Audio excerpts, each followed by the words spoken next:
السلام علیکم ناظرین، ڈاکٹر دانش ریئل فوکس کے ساتھ حاضر ہے۔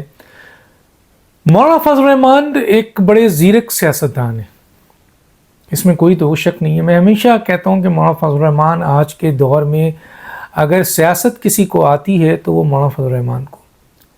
بڑے ٹھنڈے مزاج بھی ہیں، بڑے گرم مزاج بھی ہیں، وقت کے لحاظ سے پتے پھینکتے ہیں، وقت کے لحاظ سے گیم کھیلتے ہیں، وقت کے لحاظ سے اسٹیٹمنٹ دیتے ہیں۔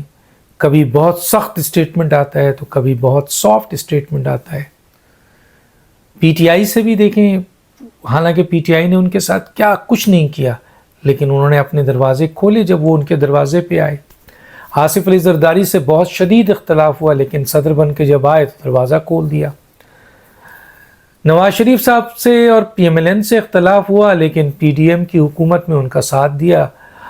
اب بھی وہ حکومت کے لیے مسائل پیدا نہیں کر رہے۔ اب آپ یہ دیکھیں کہ مولانا فضل الرحمان، حالانکہ وہ اس وقت ان کو جو الیکشن رزلٹ ہے جس کو وہ نہیں مانتے، 2018 کے الیکشن کو بھی نہیں مانتے تھے، 2024 کے الیکشن کو بھی نہیں مانتے ہیں، 2024 میں ان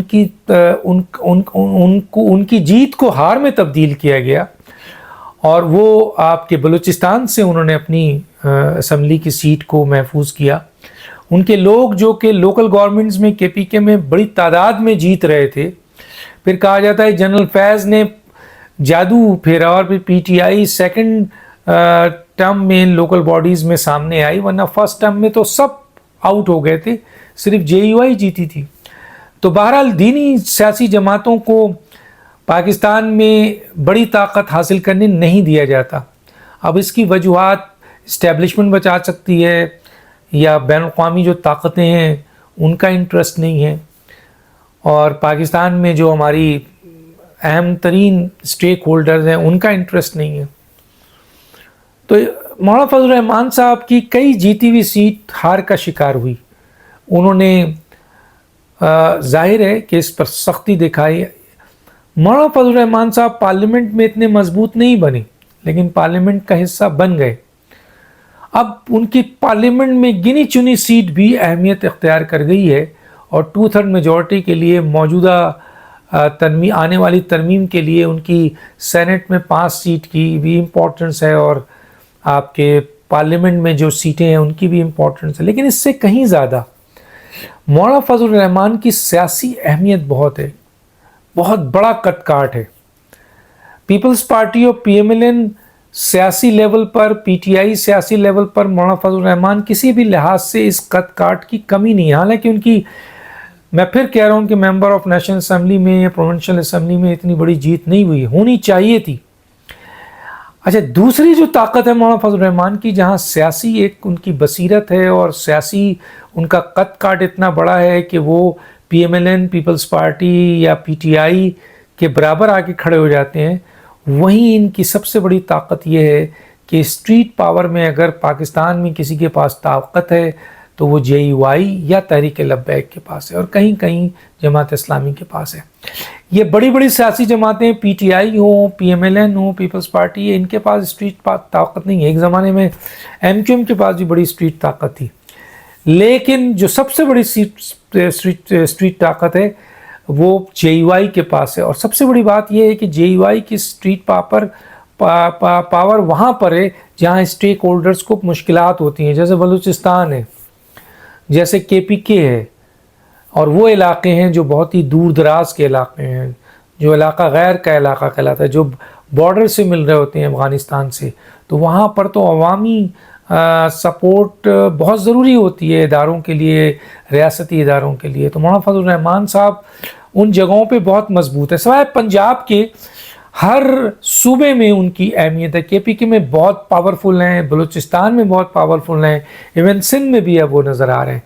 تو آپ دیکھیں کہ ان کو منانے کی کوشش کی جا رہی ہے آئینی ترمیم کے لیے بھی، اور یہ حکومت چاہتی ہے کہ یہ ٹرم اپنا مکمل کرے۔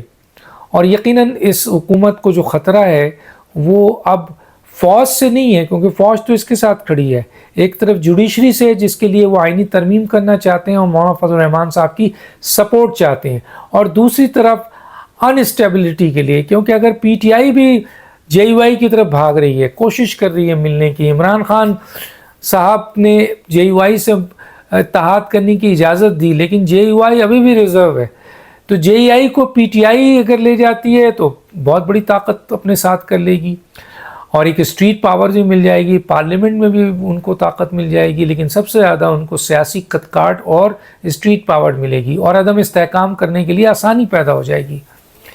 دوسری طرف حکومت چاہتی ہے کہ جی JUI جو ہے حکومت کا اتحاد بن جائے تاکہ آئینی ترمیم ہو سکے، اور ایک طرف سے جو جوڈیشری سے خطرہ ہے وہ ختم کیا جا سکے، اور دوسرا جو انسٹیبلٹی پیدا کرنے کی PTI کوشش کرے گی بندوق رکھ کے JUI کو۔ JUI اگر حکومتی اتحاد کے ساتھ مل جاتی ہے تو PTI کے پاس کچھ نہیں رہتا ہے، عمران خان اکیلے رہ جائیں گے۔ تو اس لیے آپ نے دیکھا کہ صدر مملکت بھی ملے، اور صدر مملکت نے ان کو منانے کی کوشش کی، لیکن یقیناً چیف ایگزیکٹو معاملات طے کرے گا۔ تو جو باتیں صدر مملکت اور محسن نقوی جو اسٹیبلشمنٹ کے نمائندے وہاں بیٹھے تھے ان کے درمیان ہوئی، ان باتوں کو آپ کے چیف ایگزیکٹو نے جا کر مولانا فضل الرحمان سے مل کر ان چیزوں کی ریکویسٹ کی۔ گلے شکوے ہوئے بہت سارے ہوئے، کیونکہ ان کے ساتھ PMLN نے اور پیپلز پارٹی نے بڑی زیادتی کی، حکومت نے بڑی زیادتی کی، اور مولانا فضل الرحمان صاحب نے ہمیشہ بردباری کا مظاہرہ کرتے ہوئے، سیاسی بصیرت کا مظاہرہ کرتے ہوئے، اور ملک کے لیے استحکام کے لیے حکومتوں کو ہمیشہ تحفظ دیا، سپورٹ دیا، ورنہ وہ چاہتے تو پاور پالیٹکس کے ذریعے یا اسٹریٹ پاور کے ذریعے حکومت کے لیے بہت مسائل پیدا کر سکتے تھے۔ بہرحال اب معاملات یہ طے ہوئے ہیں کہ دیکھتے ہیں کہ جی آیا سننے میں آ رہا ہے کہ KPK کے گورنرشپ ان کو دی جاتی ہے، یا بلوچستان کی گورنرشپ دی جاتی ہے، کابینہ میں حصہ دیا جاتا ہے، یا ان کو اور کوئی اہم کمیٹی دی جاتی ہے۔ ایون کہ صدر پاکستان اس دفعہ انہی کا نام تھا، PMLN ان کو لانا چاہتی تھی، لیکن حالات ایسے بنے کہ پیپلز پارٹی نے کیبنٹ میں آنے کے بجائے صدارت کا عہدہ لے لیا اور چیئرمین شپ کا عہدہ لے لیا، اور اس طرح مولانا فضل الرحمان جو صدر بن سکتے تھے ان کو آصف علی زرداری نے روکا۔ لیکن اب کیا چیز مولانا ڈیفینیٹلی مولانا کو انگیج کر کے ان کو اپنا اتحادی ایک لحاظ سے بنانے کے لیے حکومت کو کچھ نہ کچھ تو دینا پڑے گا، اور اس سلسلے میں مولانا کو دینے کے لیے کوئی چھوٹی چیز نہیں، اہم ترین چیز دینی پڑے گی۔ دیکھتے ہیں آگے کیا ہوتا ہے۔ ڈاکٹر دانش کو یاد دیجیے۔ اللہ حافظ۔